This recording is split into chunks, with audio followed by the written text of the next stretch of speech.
Hey guys, what is up, and I welcome you to a new League of Legends video. In this video, I want to specifically talk about our favorite rat in the game, Twitch. Because there's recently been a lot of changes to many items, especially ones that focus on attack speed. And because of this, there's been a lot of changes to the Marksman or ADC meta. So with that being said, I quickly want to mention that I will be probably making a new top 5 Marksman or ADC video. But for now, I want to specifically focus on this rat. And the reason I'm sure is quite obvious. I think Twitch at the very moment is probably the strongest marksman in the game. Now, my opinion on this might be somewhat biased, since Twitch of course is pretty much the assassin version of the marksman. So naturally, this is a champion that I really love playing. But with the changes to Blade of the Rune King and the fact that Ghostblade is now 6 seconds on ranged champions, those two items together go superbly well on Twitch. And because of that, I decided to really pick up this rat again, and I honestly can't stop playing him. So let's go through the several points that I want to mention throughout this video, and at the end I will talk about the build that I currently use. The first thing we should talk about is the laning phase. Twitch's laning phase isn't known to be the best, but it's also not the worst. He's one of those champions that will require some practice in order to get the hang of how he should be played in the laning phase. It requires some practice to properly utilize his passive with his abilities. But once you get past that, you can do pretty decently in lane using his passive and his E to full potential.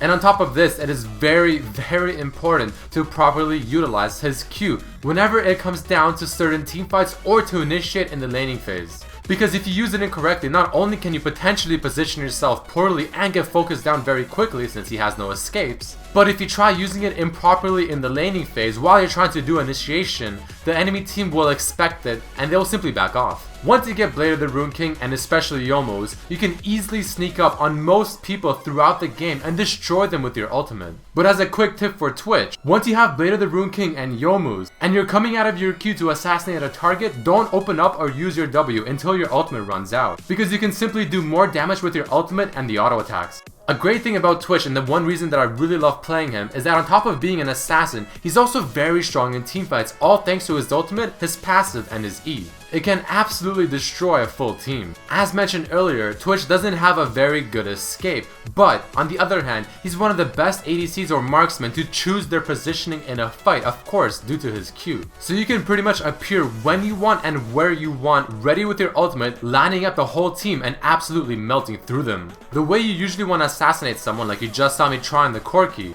is to go into stealth out of vision of the enemy team so they don't see you. Pop out ahead of them pretty much in the way that they have to run. Activate your ultimate and Youmuu's, activate the Blade of the Rune King, and just absolutely go ham. Once your passive is fully stacked, definitely activate the Contaminate. And don't use your W until the ultimate is off, because the ultimate range is exactly the range of your W, so there's no point in wasting the time firing that ball. Just simply keep auto-attacking with your ultimate and it'll do so much damage that a lot of champions, unless they have something like Corki who can W away and then flash, simply will have a lot of difficulty to escape. So now let's jump into the build that I currently use on Twitch. And funny enough, it is nearly identical to the current Zed build that I used, that I just recently mentioned in my Duelist Zed video. But regardless, let us go into it. You of course start with a Doran's Blade and a pot. If the laning phase is proving to be difficult, I'll usually get a second Doran's Blade. If it's not, then I'll skip the second Doran's Blade and go straight to the Cutlass. You want to finish the Blade of the Rune King as soon as possible, even prioritizing it over boots. Once it is done, you finish Zerker's boots and then you go straight for the Youmuu's.